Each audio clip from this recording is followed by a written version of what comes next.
ఓం గం గణపతయే నమః. స్వర్ణలక్ష్మి నమస్తే అస్తు. పరబ్రహ్మ స్వరూపిణి రాజ్యం దేహి ధనం దేహి సర్వకామాంచ దేహి మే. ఏప్రిల్ మంత్లో 2-3 రకాలైన విశిష్టతలు ఉన్నాయి. చాలా ముఖ్యం అందరూ తెలుసుకోవటం. ఈ మంత్లో జ్యోతిష శాస్త్రం ప్రకారం చూసుకుంటే 4 గ్రహాలు మారుతూ ఉన్నాయి. సూర్యుడు, కుజుడు, ఈ 2 క్రూర గ్రహాలు ఇవి మారుతూ ఉన్నాయి. బుధుడు, శుక్రుడు కూడా మారుతూ ఉన్నాయి. ఇవి శుభగ్రహాలు అనుకోవచ్చు. ఈ 4 యొక్క గ్రహాల యొక్క పరిస్థితిని, వాటి యొక్క స్థితిగతులను బట్టి ఈ మంత్ ఎలా ఉందో మనం చూద్దాం. ఇది కాకుండా ఇంకొకటి, ఈ మాసంలో మనకి అక్షయ తృతీయ ఉంది. 19వ తారీఖు వస్తుంది. ఎప్పుడైతే అక్షయ తృతీయ వస్తుంటో మంచి మంచి పనులు కనుక చేస్తే ఆ వచ్చిన పుణ్యం మనకి ఎప్పటికీ స్థిరంగా ఉంటుంది, ఎన్ని జన్మలైనా పోదు అని చెప్పేసి శాస్త్రంలో వివరించడం జరిగింది.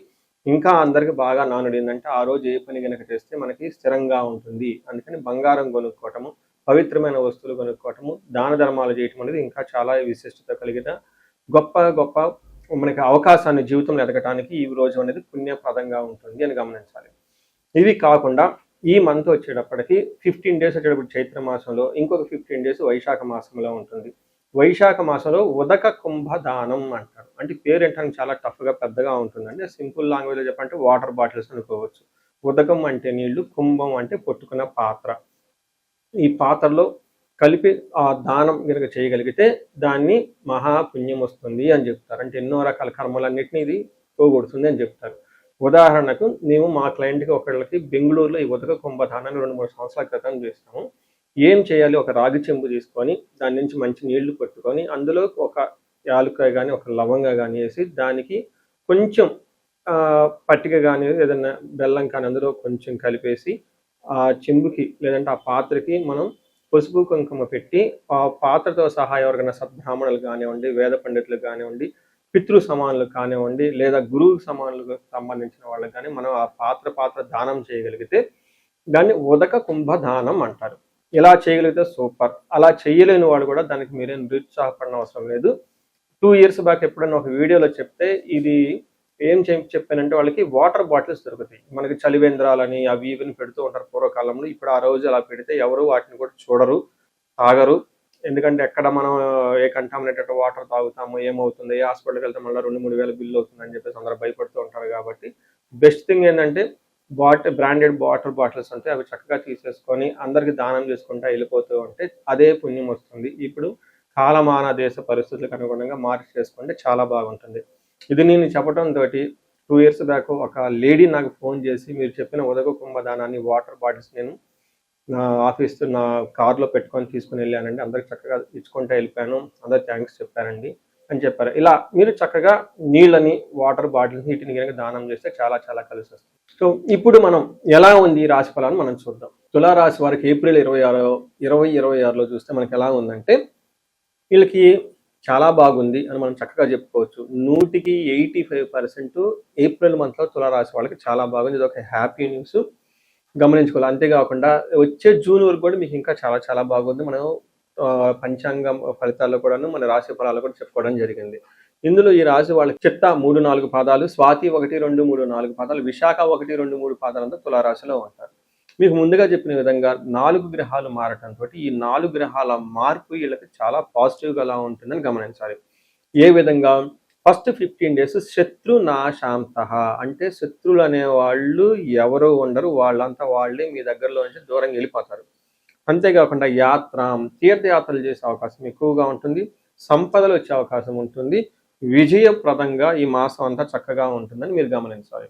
మనం డీటెయిల్స్ చూసుకుంటే 7వ స్థానంలో 6వ స్థానం నుంచి 7వ స్థానంలోకి సూర్యుడు మారటంతో ఫస్ట్ 15 డేస్ చాలా బాగుంటుంది. తర్వాత 15 డేస్ కొంచెం ఆటంకాలతో ఉండే అవకాశం ఎక్కువగా ఉంటుంది. 7వ ఇంట్లో కనుక సూర్యుడు ఉంటే సామంత జన విద్వేష ధారాపీడ సుతామయం ఉత్సాహ భంగకారిణి గోచారస్తే సప్తమే రవి అంటారు. అంటే 7వ ఇంట్లో కనుక రవి ఉంటే ఏమవుతుంది? సామంత జన విద్వేష అంటే వీళ్ళ కింద పనిచేస్తున్న ఎంప్లాయీస్ కానివ్వండి, లేదంటే వీళ్ళతో పాటు బాగా చక్కగా ఫ్రెండ్లీగా ఉన్న వాళ్ళైతేనేమి సడన్గా వీళ్ళ మీద ద్వేషం పెంచుకొని వీళ్ళకి సపోర్ట్ ఇవ్వకుండా పోయే అవకాశం ఎక్కువగా ఉంటుంది.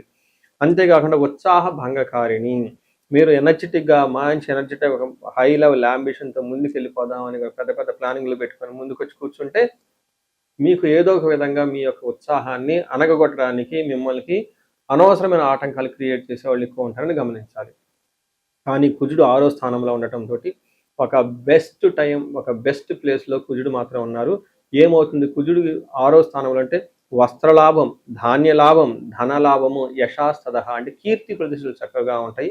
మనోల్లాస, మనసంతా ఉత్సాహంగా ఉంటుంది. ధర్మసిద్ధి, గమనించుకోండి, ధర్మసిద్ధి అంటే ధర్మబుద్ధిగా చక్కగా మీ పని మీరు చేయడానికి గనక ఏదైనా గనక సంకల్పం తీసుకుంటే ఈ టైంలో చక్కగా అది మీరు అన్ని అనుకున్న పనుల విధంగా చేసేసుకుంటూ ఉంటారు. అయితే మిమ్మల్ని కావాలని అవమానించే వాళ్ళు ఉంటారు, అది కూడా గమనించుకోవాలి.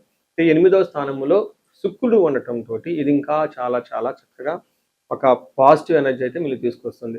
శుక్రుడు 8th హౌస్లో ఉంటే దుఃఖానాశంతో మహాసౌఖ్యం, బంధుమిత్ర సమాగమ, రాజదర్శనం రాజదర్శనం అర్ధప్రాప్తి, అష్టమేత్ భృగునందనే అంటారు. అంటే దుఃఖనాశనం, ఇప్పటిదాకా మీకు ఏదైనా విషయాలు కనుక దుఃఖించు బాధపడుతూ ఉంటే ఆ దుఃఖాన్ని పోగొడుతూ ఉంటుంది. మహాసౌఖ్యం, గొప్ప సౌఖ్యాన్ని ఇస్తూ ఉంటాయి. బంధుమిత్ర సమాగమ, బంధువులతోటి మిత్రులతోటి చక్కగా తిరుగుతూ ఉంటారు. రాజదర్శనం, హై అఫీషియల్స్ కలవటం, ఇవన్నీ చేసే అవకాశం ఎక్కువగా ఉంటుంది. ఒక బెస్ట్ టైంలో ఉండి మంచి భోజనం తిని చక్కగా హ్యాపీగా ఉండే ఒక ఈ మంత్లో ఉన్నారని మీరు గమనించాలి. నక్షత్రం ప్రకారం చూసుకుంటే చిత్త, స్వాతి, విశాఖ 3 నక్షత్రాలు ఉంటాయి. చిత్తా నక్షత్రం వాళ్ళకి బంధనము, ఫస్ట్ మీకు రాజ్యలాభము, వస్త్రలాభము, ప్రమోషన్స్ వచ్చే అవకాశం ఉంటుంది. దరిద్రము, ధనహీనత, బాగా ధనానికి ఇబ్బంది పడే అవకాశం ఉంటుంది. బంధించబడినటువంటి పరిస్థితి అంటే ఒక కన్ఫ్యూజ్ అయిన పరిస్థితిలో కూడా ఉండే అవకాశం ఉంటుంది. ఫ్యూచర్ గురించి ఆలోచించడము, ఇండియాలో ఉందామా లేదంటే అబ్రాడ్లో ఉందామా, లేదా యూఎస్ నుంచి ఇండియా వద్దామా, లేదంటే జాబ్ చేసుకుందామా, లేదా జాబ్ను వదిలేసి ఏదైనా బిజినెస్ చేసుకుందామా, ఇలా ఆలోచనల గురించి ఎక్కువగా ఉండే అవకాశం ఉంటుంది. స్వాతి నక్షత్రం వాళ్ళకి ధన ప్రాప్తి, జయము, రాజ్యలాభము చక్కగా పాజిటివ్ సైడ్లో ఉన్నాయి. నెగటివ్ సైడ్లో చూస్తే రోగము, బంధనము, దరిద్రము. రోగము, బంధనము, దరిద్రము అంటే మీకు ఫైనాన్షియల్గా ఇబ్బందులతో పాటు హెల్త్ కాంప్లికేషన్స్ తీసుకొని వచ్చేసి వీటితో పాటు మీకు రాజ్యలాభము, ప్రమోషన్ తీసుకొచ్చే అవకాశం ఉంటుంది. బంధనము, బంధించబడినటువంటి పరిస్థితి ఉంటుంది. అంటే ఫ్యూచర్ గురించి డెసిషన్ తీసుకోలేక కొంచెం ఇబ్బందులు పడే అవకాశం ఉంటుందని గమనించాలి. విశాఖ నక్షత్రం వాళ్ళకి జయప్రదంగా ఉంటుంది, ధనప్రాప్తి చక్కగా ఉంటుంది. అయితే కొంచెం నెగిటివ్ సైడ్లో వీళ్ళకి హెల్త్, బంధనము, ధనహీనత, ఫైనాన్షియల్కి ఇబ్బంది పడే అవకాశం ఉంటుంది. వీటితో పాటు విశాఖ నక్షత్రం వాళ్ళకి పర్టికులర్గా కార్యహాని, అనుకున్న పనుల్లో విజయం జరగక ఇబ్బందులు పడే అవకాశం ఉంటుందని గమనించాలి. సో చూశారు కదండి, ఈ రాశి వాళ్ళకి ఒక రకంగా దాదాపు ఒక 85% అన్ని విధాలుగా చాలా బాగుంది. చక్కటి మంత్లో ఉన్నారు. ఒక ఫైనాన్షియల్గా విషయం మాత్రం కొంచెం జాగ్రత్తగా ఉంటే మిగతా అన్ని విషయాల్లో అనుకూలంగా ఉంటుందని గమనించాలి. సో ఈ రాశి వాళ్ళకి అష్టైశ్వర్యాలకు, భోగభాగ్యాలు కలగాలని చెప్పేసి నేను కోరుకుంటున్నాను. ఇది కాకుండా ఇండివిడ్యువల్గా మీ లైఫ్లో ఏదైనా కనుక సమస్య మీరు కనుక ఛాలెంజెస్ ఫేస్ చేస్తూ ఉంటే ఒక్కసారి మీ జాతక చక్రాన్ని చూపించుకోవడం చాలా ఇంపార్టెంట్.